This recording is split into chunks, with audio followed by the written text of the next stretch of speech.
Good morning, everyone, and welcome to today's Memory Techniques workshop. My name is Cynthia, one of the instructors with Iris Reading. Happy to see you in the audience today. We want to thank you once again for joining us on this channel. We are very excited that you're looking to take a Memory Techniques workshop. This is our number 2 workshop that Iris Reading offers. So our first workshop, really what we're known for, is speed reading.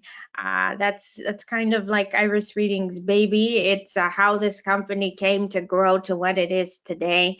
And my favorite, although I'm very appreciative of speed reading and I respect it and I love it, my favorite of all of the workshops that we offer is actually this Memory Techniques workshop. So I hope that you find it helpful.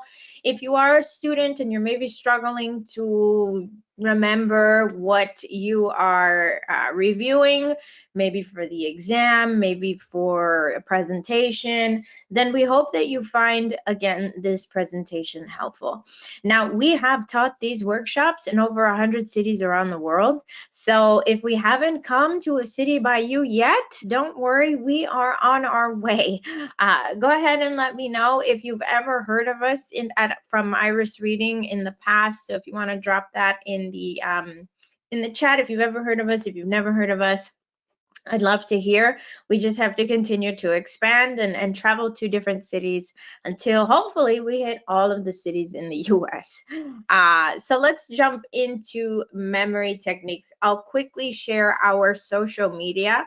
So we are, as we mentioned already, on social media. We're trying to make 2023 the year that we really, we figure out the content that our followers would like to see. So our Instagram currently is doing almost like a fact of the day type of thing, where it's just random facts that we have found on events or things that you use on a daily basis. And yesterday we talked a little bit about, we did a post about D-Day.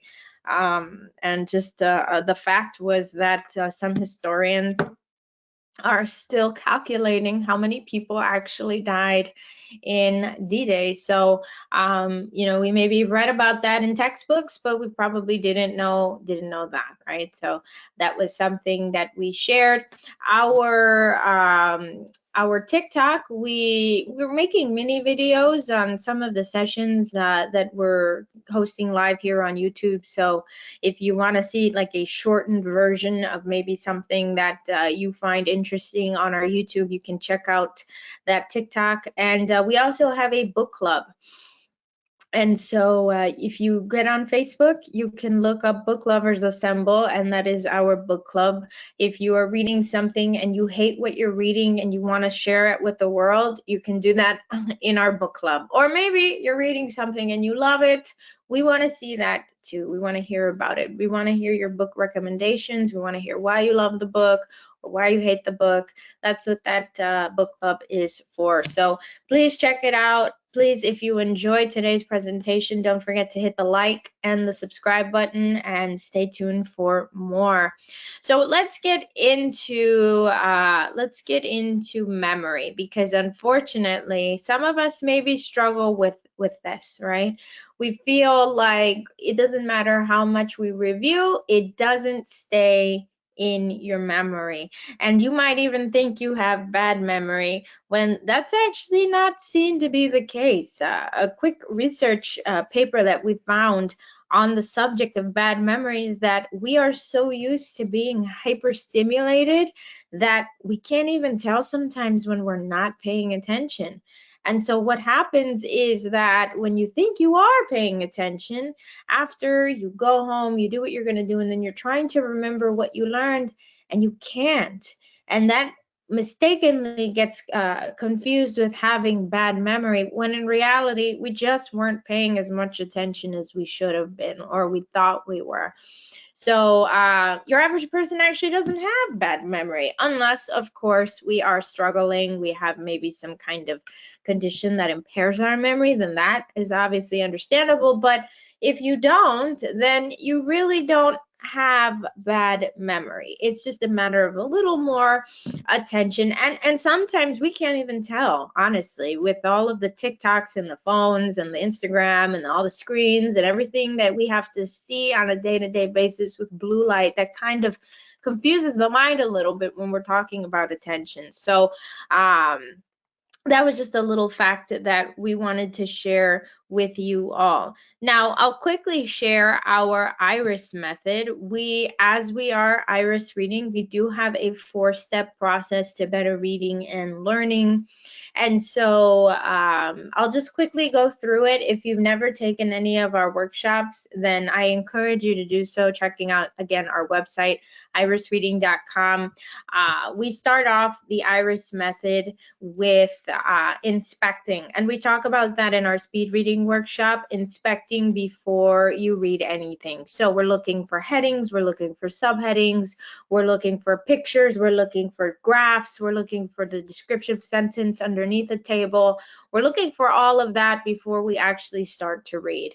Okay, after we inspect through it, we see the vocabulary words. That is when we decide if this is something that we do need to read or we don't. All right. I am a student. I'm not sure if I have shared that yet. The coffee hasn't kicked in just yet, but I am a student. I am going after a PhD in educational psychology. So I'm very invested in how we best read and best learn. But also, my professor loves to send over, and I hope he isn't watching this, he loves to send over like just articles and passages that he has found relevant or he considers to be relevant in so as materials to be read over the weekend. And after inspecting them, about 80% of the time, I am 100% sure I don't need to read it at all. And by inspecting, it has saved me a lot of time. So if you're a student and you feel like you need to read everything, a quick inspection can help you decide what needs to be read now and what can maybe wait for later or even never, right? So we inspect and then we decide if we're going to read or not. Then we ask questions. And so we actually just launched a brand new workshop this year in March of 2023, and we've called it Comprehension Strategies. And it's all about asking questions. What questions should you ask when you are not understanding the material? I usually also share that when I graduated high school, I went straight into nursing school. And it felt like I was so out of my league. I didn't understand more than half what was being discussed. It felt like I was learning in a different language, if that maybe makes sense. And my focus was more so to pass the exams and not so much to actually understand the material. And so I wasn't asking questions and I wasn't able to answer as many questions as I should have been able to because I didn't have a process to actually absorb this information correctly. So we've actually created 6 questions that you can ask throughout different majors. As a college student, this is applicable to really, it doesn't matter what class you're taking. You can use these 6 questions to deepen your comprehension. And more importantly, we don't want you to just ask questions. We want you to be able to answer these questions as well. All right, because if you can't answer them, you should not move to the final step, which we're talking about today, and that's memory. Okay, so you shouldn't move on to memorize something if you do not understand it. If you cannot explain it, if you cannot share this with a classmate or a colleague, if you can't, then you shouldn't try to memorize it. Okay, that's really, really important. So this is our 4-step process to better reading and better learning. Now, I usually share that before I came to Iris Reading, I'm still not tech savvy, but I was even less that before I came to work for this wonderful company. And I share that because my whole life I've used like a really old Lenovo laptop. Never had a problem with it, always got the job done, was usually using it for papers, maybe attending a Zoom class here or there, but I wasn't looking for anything fancy. Just I didn't want a typewriter, right? So I was using that laptop, and when I came to work at Iris Reading, I was gifted this beautiful MacBook. The only problem was that I had no idea how to use it, and I share that because my colleagues were like, "Oh my God, Cynthia, this is the best computer. You're going to be so productive." And I was super hyped. I'm like, "All right, I can't wait." And then I was like, why can't I right click? It took me 2 weeks to figure out how to right click, right? And other basic functions that I had down packed from my older computer that were not necessarily translating on this MacBook. So I share that because we might have heard, whether that be in like a documentary, maybe in a presentation by a professor, the power of your brain and how incredible it is, and specifically how your memory is something outstanding. But what's it to me if I have no idea how to use my memory to my advantage, right? Because we're told this is something amazing, but if we don't know how to use it, then how amazing can it be for us, right? So we're actually going to talk about a few things that affect your memory. We want you to understand the mechanisms of your memory first before you actually try to push information into your memory, okay? Because most of us, we try to memorize things without really understanding how it works. And that is not an effective method, okay? So we'll start out with visualizing. It is very important to visualize, actively visualize as we are learning. This is important because the act of visualization is actually seen to be a form of repetition. And we may know this, maybe subconsciously, that the more you do something, the higher and the longer the chances of that staying in your memory. So if you're thinking about the context clues, and you are forming a visual based on what you read, then that's a form of repetition, and it's a more effective version of repetition than just like reading the same sentence 100 times, right? We don't want that. We want you to use a strategy that is actually helpful. Rote repetition or mindless repetition isn't really seen to help individuals. So we want you to actively visualize. This is why we forget names, but we remember faces, because it is actually easier for you to remember somebody's face and what they look like. Okay, visual recall is better than verbal. And also, we think in pictures most of the time. If I was to say mango or banana or cheeseburger, right? You see those things in your brain, right? Do you see the words or do you see the actual object? Right? Something to keep in mind. Something else that influences our memory is, let's see right here, I'm going to share these digits on the screen. So we're going to see what's your memory like right now, okay? So I've shared that for a moment. Now, if you want to guesstimate in the chat, if you want to drop in all the numbers that you can remember, that you can pull from your memory, go ahead and do that. I want to quickly share something else that is very important with memory. So most of the time, we just want to memorize things, and we're not necessarily categorizing which department this information is landing in. So there are two areas in our memory that we should be aware of, one being long-term memory and one being short-term memory. Okay, now the short-term memory is pretty much the first holding cell as soon as you learn something, where these facts are sitting in. But the problem is that when something is sitting in short-term memory, if you learn something else new, that fact that you just learned will evaporate. So you'll forget it. Okay, so we want to successfully transfer information from your short-term memory to your long-term memory. Okay. And with that comes Miller's magic number 7. Okay, so there was a paper written a while back This gentleman's name was Mr. Miller. He wrote a paper called Miller's Magic Number 7 with a subheading of plus or minus 2. And really what this is, he discovered that your average person can only hold about 7 things in their short-term memory, plus or minus 2. So what we're saying is that if I asked you to go to the grocery store for me and I asked you to bring me back milk, eggs, cheese, maybe some of you would say, you know what, just text me everything you want because I'm not going to remember. Right? Some of us might not have a problem. Some of us might have a problem remembering things, right? So your average person can remember up to 7 things plus or minus 2 in that short-term memory department. Now, if we were to give you another moment to memorize this is the same string of numbers that we shared earlier. This is actually a little easier. All right, so this is the second version of the string of numbers. It looks even like it's less numbers, doesn't it?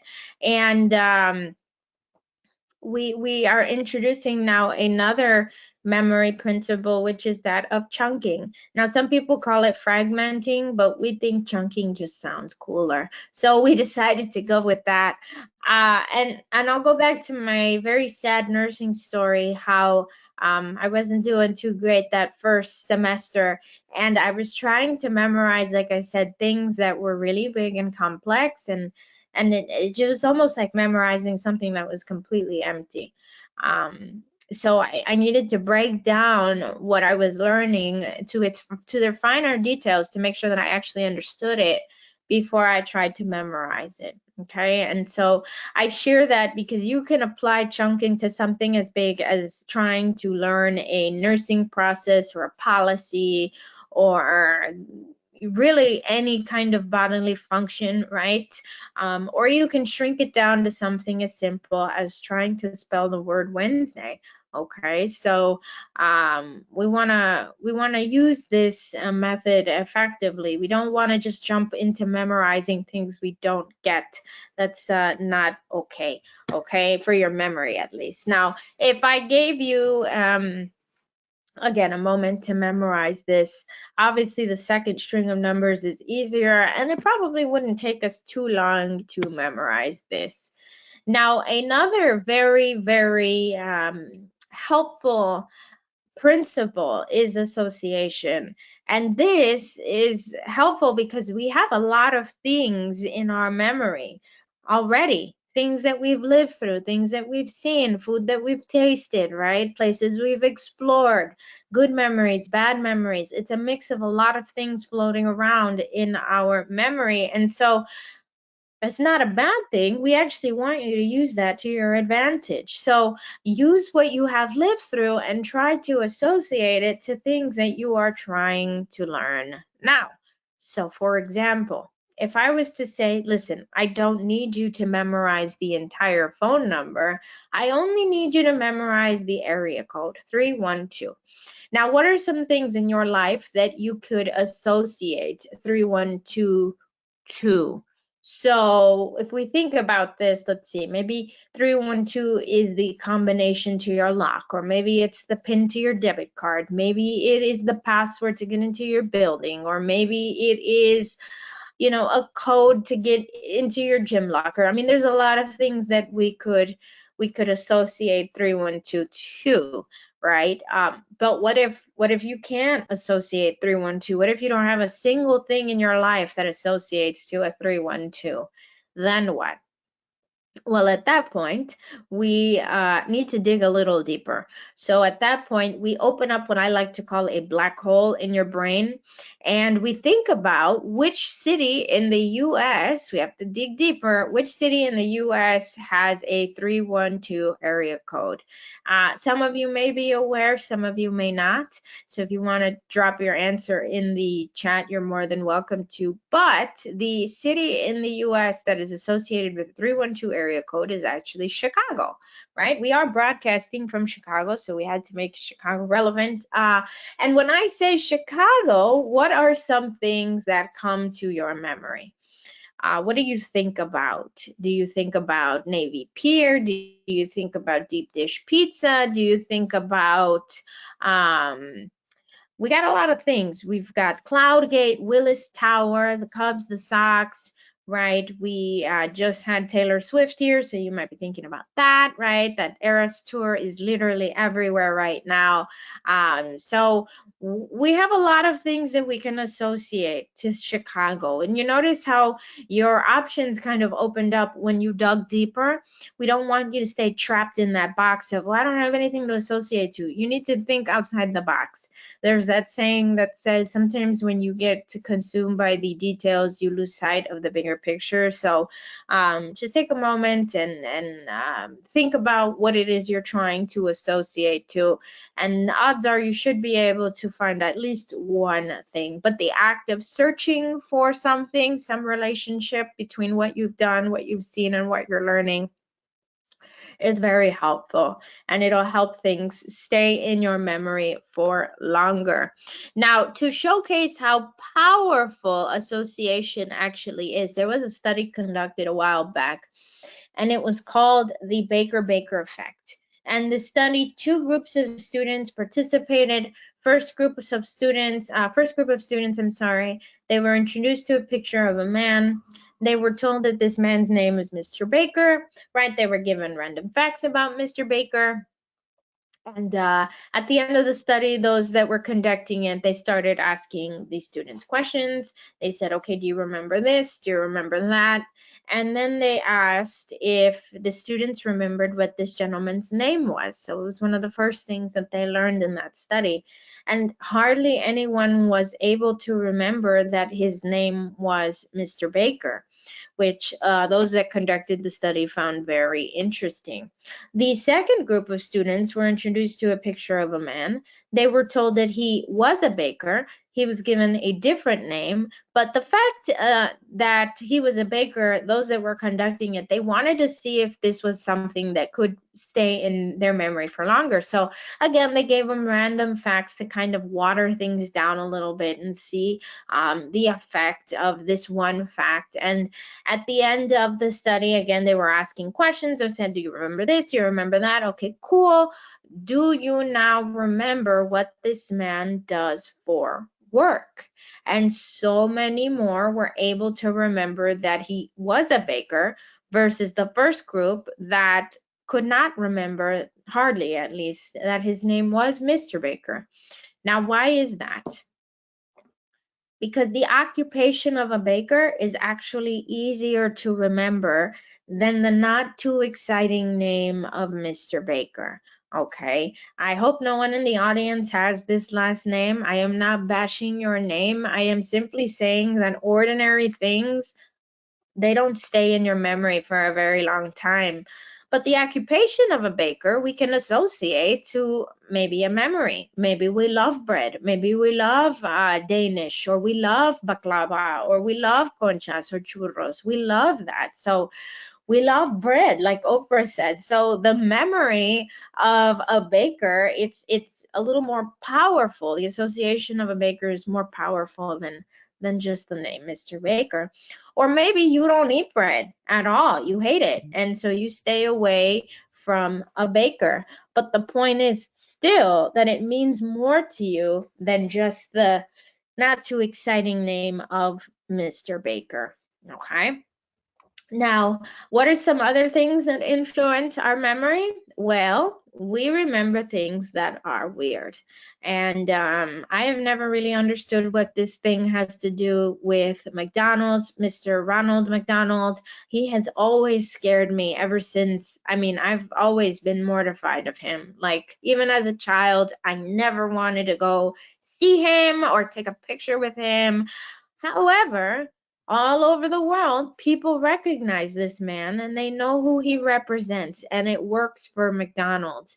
What are some other companies that have also done this? Well, we have the polar bears from Coca-Cola, right? That's weird. They shouldn't be drinking Coca-Cola.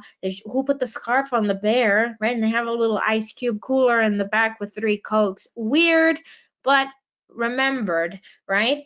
We have the gecko from Geico, right? He's a tiny, maybe like 3 inches, 4 inches gecko, tall, and his name is Martin, by the way. And he walks the streets of America selling insurance with an Australian accent. So again, weird and easily remembered. So these marketing companies, they will create these characters that are exaggerated, and they will, put it out there for people, and you'd be surprised. People who have no need for their service can still remember their mascot.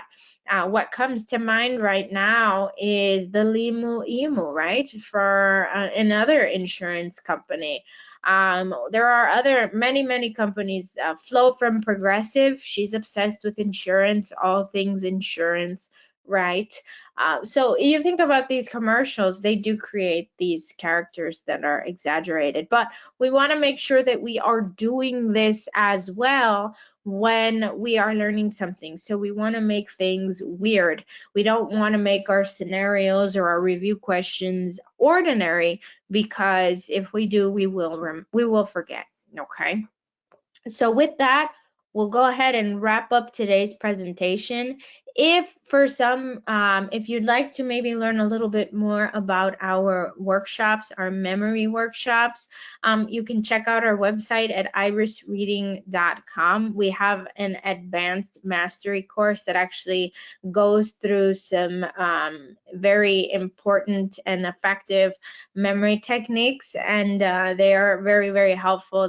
We've taught these workshops even in nursing homes with individuals that actually do have memory in like a memory issue, and we've been very happy to see that they're able to remember the things that we have taught in these workshops. So please go ahead and check that out. I actually have a discount code for you in case you are interested, and I'll share that in a moment. But if you go to our website, again, irisreading.com, you can get 30% off with the code BOOKLOVERS, and that's all lowercase. So if you have any questions, if you would like the slides to today's presentation, if you would like some additional support, anything like that, please feel free to check us out. Again, irisreading.com. Send me an email, cynthia@irisreading.com, and I can help you out, right? If you have any questions, or if you need some clarification on some explanations from today. With that, happy reading, happy learning, and I hope to see you in a future session, everyone. Thanks. Bye-bye.